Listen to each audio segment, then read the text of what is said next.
சகோதரர்களே, அல்லாஹ் நமக்கு தந்த சொத்துகள் இருக்கிறது. மக்கா உலகத்தில் நம்பர் 1 பூமி மக்கா. இரண்டாவது மதீனா, அது உலகத்தின் சொர்க்கம் மதீனா. மூணாவது பெலஸ்தீன், மஹ்ஷர் மைதானமே பெலஸ்தீன்.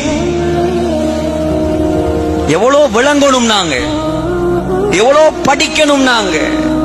சகோதரர்களே, மலக்குமார்கள் இறக்கையை விரித்து வைத்திருக்கிறார்கள் பெலஸ்தீனில்.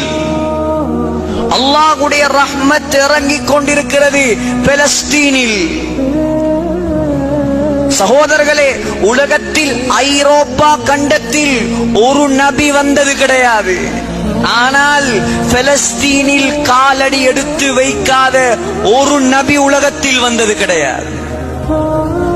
ஐரோப்பா பகுதியில் ஒரு குர்ஆன் ஆயத்து, ஒரு கிதாபு, ஒரு லௌஹ் இறங்கினது கிடையாது. முழு வஹியும் இறங்கியது கிழக்கில். அவ்வளவு புண்ணியமான பூமிதான் அந்த பெலஸ்தீன். ஒன்றை யோசித்து பாருங்கள். நபி ஸல்லல்லாஹு அலைஹி வஸல்லம் அல்லாஹ் 7ஆம் வானத்துக்கு உயர்த்தினானா இல்லையா? 2 விஷயம் குர்ஆன்ல, 2ஐயும் கவனமாக கேட்கணும். முதலாவது,